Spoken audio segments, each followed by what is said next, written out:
Senna is terrible. Having a Senna on your team is awful. Having Senna with you just always feels bad.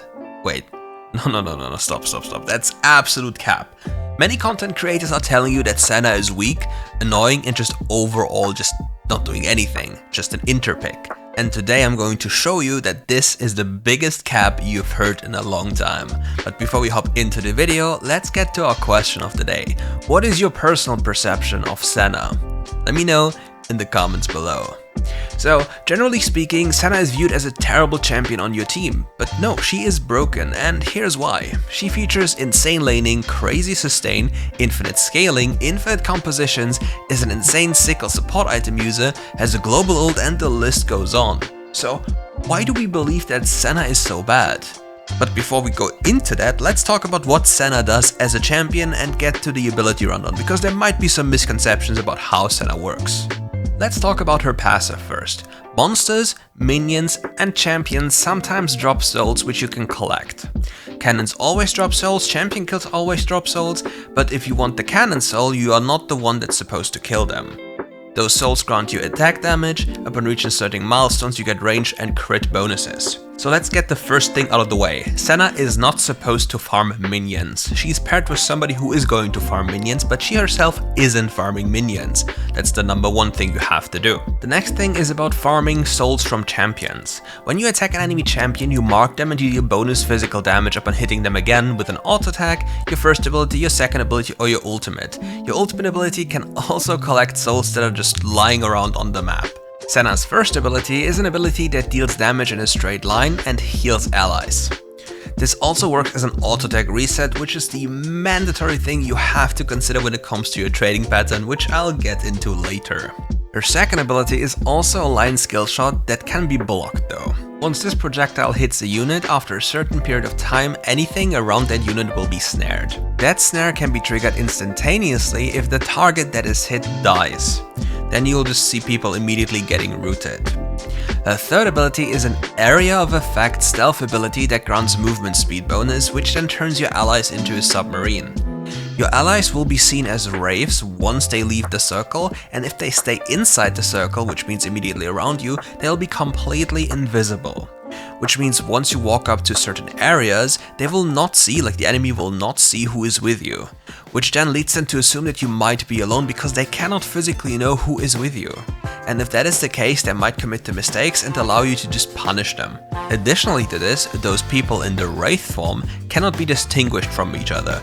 Like, whatever champion is being disguised as a wraith will be just disguised as a wraith. You don't know if it's a Scion, if it's a Yuumi, or anything else. You literally cannot know. Unless the target that is disguised as a wraith chooses to take action in the form of an attack or a spell. Her ultimate ability is an area of effect, global damage, and shielding tool. Which means once Senna is chilling in the Dragonlane, she can still assist her Baron laner up there without any problem while providing damage and shielding. You just have to have good aim. Luckily enough for you as well, you can collect those souls I talked about earlier to get more stacks rolling. With the abilities out of the way, let's talk about what you need to stop doing on Senna. First, stop going Grasp of the Undying. It's absolutely terrible, and this rune is absolutely useless on your champion. If you do this, you're losing so much damage, and if some people say, well, you get tankier by doing so, no, it's just absolutely worthless, because you will turn into some worthless little minion that doesn't do anything. It also doesn't really benefit your trading pattern, because the damage is just such a joke. Rather, go for Krakenslayer as a rune, because this rune suits perfectly towards your champion's trading patterns and deals a lot of damage during the laning phase and scales pretty well given the fact that you get a lot of AD. To give you an example of what this rune does for you during the laning phase, it's quite simple. You use your auto attack into your first ability, which is an auto attack reset, into an auto attack again. That way you'll get an immediate proc of Krakenslayer, which is a lot of damage on top. It's nearly an additional auto attack during the early game, and it scales even heavier into the later stages of the game because it's considered true damage. The next thing you need to stop doing is stop going Divine Sunderer. You need to go for a carry build right now if you want to have an actual impact. And Divine Sunder just doesn't provide anything compared to example 4 Black Cleaver. It's just how it goes. For the build, I would recommend the following to deal the most damage possible, but with a little risk of dying though. It's Manamune, Cyrilda's Grudge, and Nabori Quick Blades. And obviously, if you're proficient enough, you can go for the Sickle item. You become a big bomber with this kind of build. But remember, I said you are not the one that's farming, which means you will build the support item.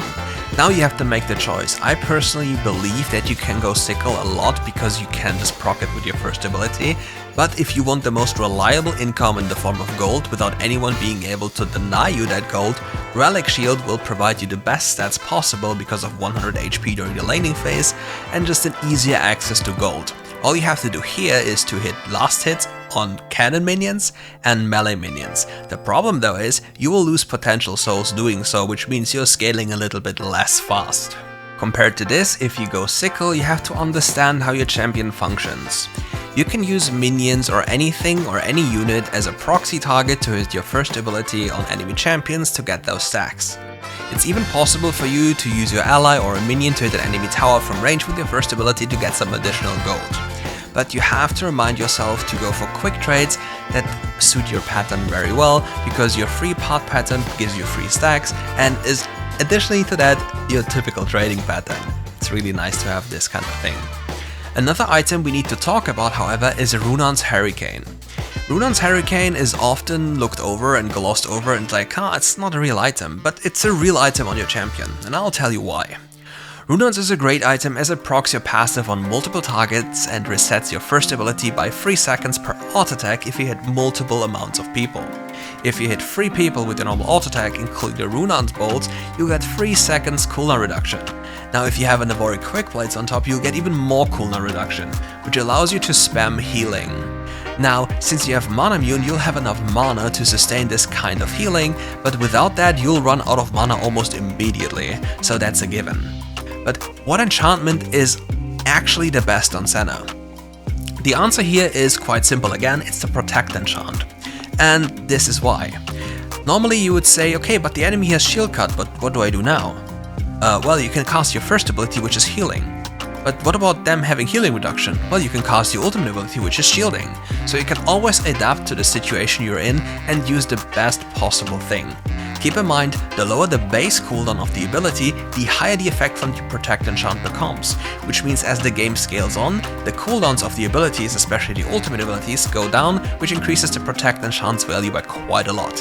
However, with your first ability, you'll almost always have the 150% bonus value, which leads to 600 healing or something on 2 items with just a Protect enchant, Manamune, and Cyrilda's Grudge. With that, you can heal your allies for quite the amount of health, like up to 3000, it's just not much, right? And then they'll be able to fight on without any problem.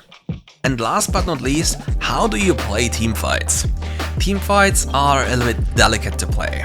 Most of the time you'll just stay in the back and hit the target you can while providing your team with healing. On top of that, you'll give some assistance with your root, and in some cases you'll even use your third ability to disguise your allies and grant the enemy no vision, so they can't attack your allies unless they choose to attack themselves.